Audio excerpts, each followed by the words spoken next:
All right, having a good understanding and expectations of what you're going to get from social media as a real estate agent is very important for your longevity of being on social media and creating passive income through social media. And what I mean by passive income is a form of passive clients coming to you on a daily, on a weekly, on a monthly basis. You have to have the right understanding and expectation to really truly take advantage of social media. Hey guys, my name is Brian Quick and I'm an eXp real estate agent here in Mooresville, Lake Norman, and Charlotte, North Carolina. I'm also one of the leaders on the organization, the Wolfpack at eXp, which is one of the fastest growing organizations in eXp. We just ranked number 2 in the whole entire brokerage of 90,000 agents and producing volume over volume just in our organization alone. So guys, I want to kind of go into the actual expectations that you need to have for social media, because there are some things that you need to understand that you may just not understand. So the very first thing I want to talk about is the difference between marketing and advertising, because there is a very big difference. And really the biggest foundational difference between marketing and advertising is marketing is free. Advertising is not. Marketing is free and advertising is absolutely not. Okay? Advertising, you are paying to play.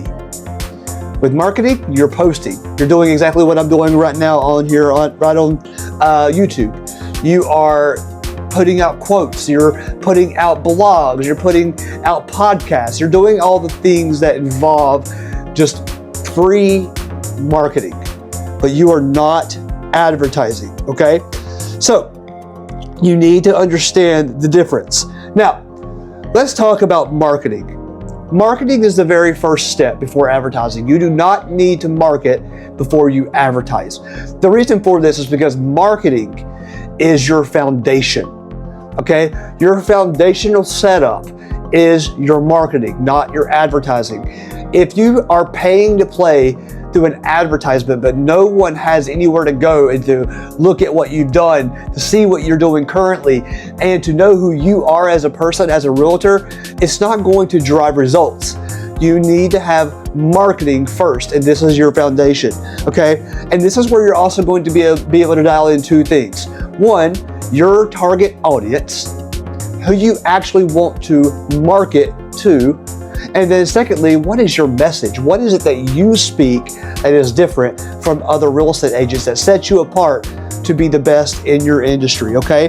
Now, the 4 things that it requires here to be a good marketer on social media is time, it takes patience, it takes delayed gratification, big one there guys, and consistency. You have to be able to delay the gratification, because social media is a long game play. Social media is not something that happens overnight. Your platform is not something that you're going to build strictly just off of one or two posts. Now, let's talk about advertising. Advertising is when you start to actually spend money on what you are wanting to produce. You are paying to play. Now, whenever you are paying to play, you need to make sure that your foundation is set up, fully automated, and strong. And what I mean by that is, when people post, they are excited to see your post. They're ready to see your post. They know who you are, okay, or at least have a good idea, and they have a clear understanding of what you want to do as a real estate agent, okay? You have to spend a little bit of money in the front end on ads to be able to yield results, okay? So you have to be able to take a loss in the first part of it, and I'll kind of go in that here in a few minutes, okay? Advertising is dynamic. It is not a static thing. You're not going to run an ad and it's automatically going to generate you hundreds of thousands of leads. It's just not going to work that way. It is dynamic. Okay, you're going to throw an ad out there and it's going to do great, and then you might throw 2 or 3 more and they may not do as well. But that's okay, because what you're doing is you're building an audience. You're building that trust on top of the audience, that foundation that you've already built. Now, what does advertising take? What kind of skills? Well, one, it takes good communication. You've got to be able to learn how to communicate with people who go through your ads. And then 2, it's going to take a good CRM. You need to have a place for your advertisement leads to come through and sit in so that you can now communicate with them. Okay, you are going to very rarely, here's an expectation I need you guys to understand, you are very rarely going to get a client who is who is ready to go right now. It'll happen, I'm not saying it won't, but it's not something that's going to take place on a daily basis. Your clients that you're going to get through your ads are going to be someone who is looking to buy or sell in the next probably 3 to 6 months, maybe 1 month, maybe. Every now and then you might get a client who's ready to go, okay? But it's a numbers game and it's a time game.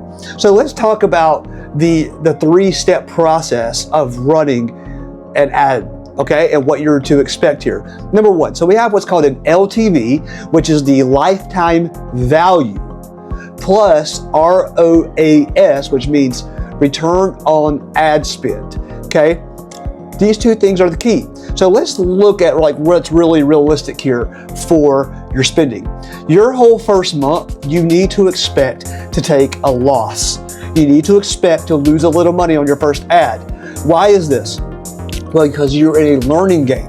You are learning what's working and what's not, what's getting a lot of impressions, and what's your reach going to, what kind of click-through rate are you going to be getting, where do you need to be posting about, what locations, targets.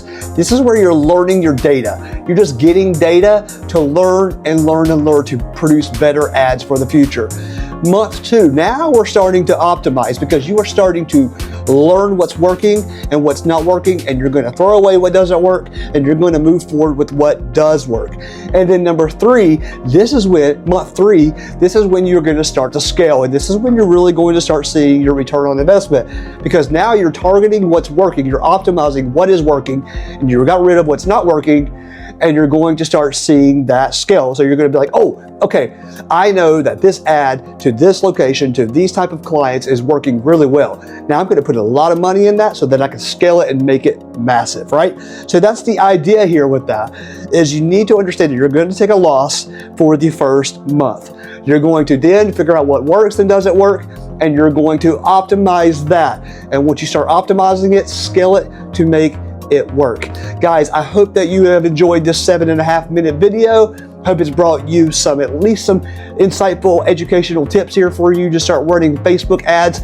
You learn all of this kind of stuff in our group, the Wolfpack and eXp Realty, through Social Agent Academy, which is my partner Mike Sherrard's actual real estate academy for social media for agents. Okay, so listen, if you haven't already given this video a like, please do so. It really helps me out. And if you really thought this was a beneficial video, please shoot the follow as well.